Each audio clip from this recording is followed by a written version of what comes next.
नमो श्रीयतिराजाय विवेकानन्दसूरये सच्चित्सुखस्वरूपाय स्वामिने तापहारिणे। পূজনীয় স্বামী অবজোজানন্দজির লেখা গ্রন্থ স্বামীজির পদপ্রান্তে থেকে পাঠ। পৃষ্ঠা সংখ্যা 310। স্বামী সদানন্দ। স্বামী সদানন্দ একনিষ্ঠ জাপক ছিলেন। মৃত্যু শয্যাতেও তাঁহার জপের বিরাম ছিল না।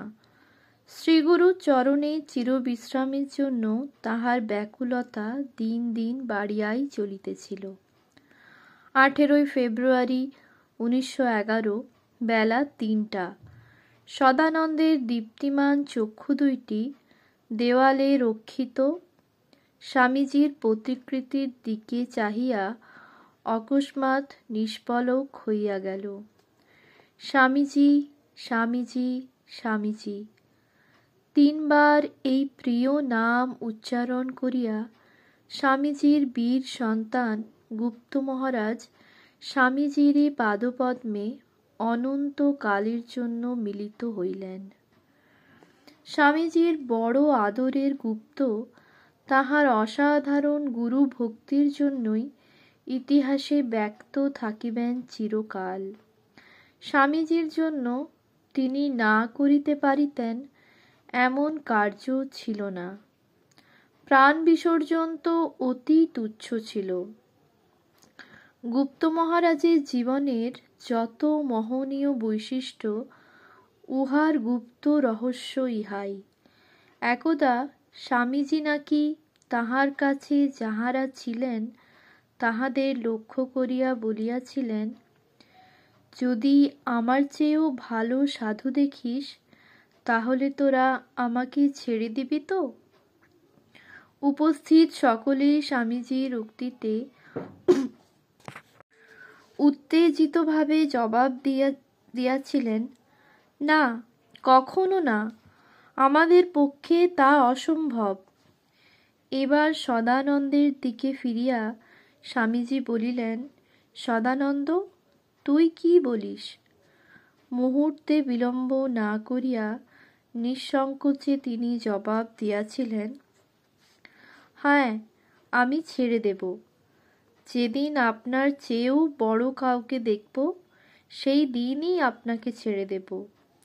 বেশি বড় বা বেশি ভালো দেখাটাই তো ছেড়ে দেওয়া।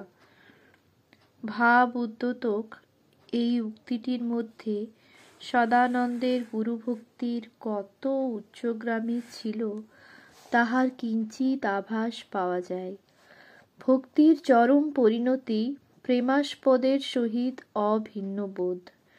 সদানন্দ অন্তিম দিনে হাঁপানির জন্য বেশ কষ্টে ভুগিয়াছিলেন। একদিন ওই কষ্টের মধ্যেও খুব শান্ত গম্ভীরভাবে শয্যায় বসিয়া আছেন। কিছু পরে সেবককে বলিয়াছিলেন, যখন খুব কষ্ট বেড়েছিল তখন স্বামীজিকে প্রত্যক্ষ করলাম। দেখলাম তিনি আমার চেয়েও বেশি হাঁপাচ্ছেন আর বলছেন, এই দেখ আমাকে, ভয় কি? এই ঘটনার পর হইতে হাঁপানির জন্য কোনো কষ্ট প্রকাশ আর করেন নাই। সেবকদিগকে প্রায়ই বলিতেন, স্বামীজি আমার পা ভেঙে দিয়েছেন, তা নইলে তোদের আমার শরীর ছুঁতে দিতাম? আমি এই শরীরে স্বামীজির সেবা করেছি, আমার শরীরকে আমিই পূজা করি। একবার খুব কষ্ট হইতেছে মনে করিয়া ভগিনী নিবেদিতা জিজ্ঞাসা করিয়াছিলেন, স্বামসে, it must be very trying. স্বামসি, খুব কষ্ট পাচ্ছেন নিশ্চয়ই? ভগিনী নিবেদিতা সদানন্দকে স্বামসে বলিয়া ডাকিতেন। মনে হয় স্বামীজি কথাটিকেই তিনি সহজভাবে ঐরূপ উচ্চারণ করিতেন। সদানন্দ সহাস্যে উত্তর দিয়াছিলেন, "No, sister, I have dissociated myself from the body. I see it suffering."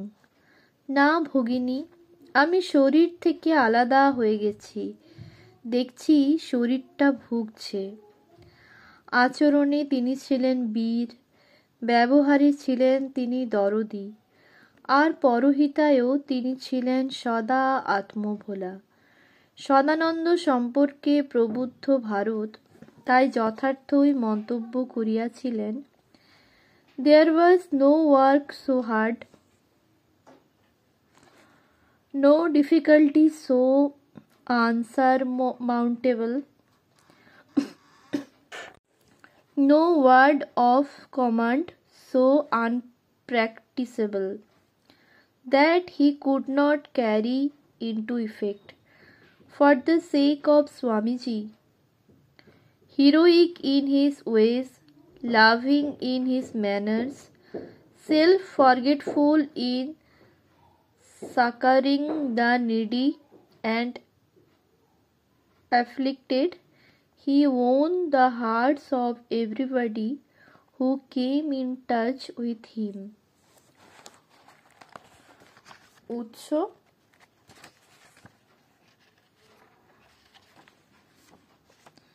Prabuddha Bharat, March 1911।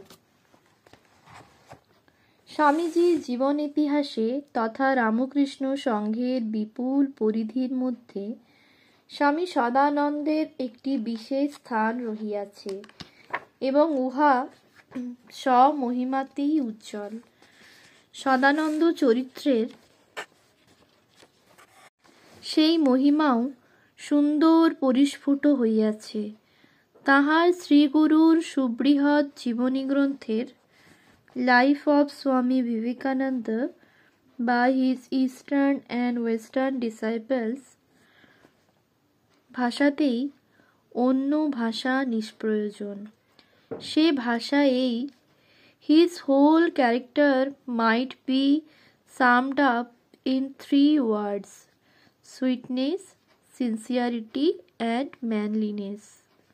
অর্থাৎ তাহার সমগ্র চরিত্র বৈশিষ্ট্যকে ব্যক্ত করা চলে মাত্র 3টি কথায়: মধুরতা, নিষ্ঠা ও পুরস্কার।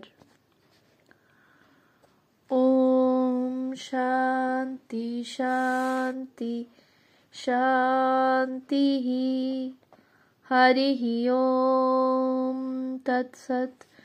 শ্রীরামকৃষ্ণার্পণমস্তু।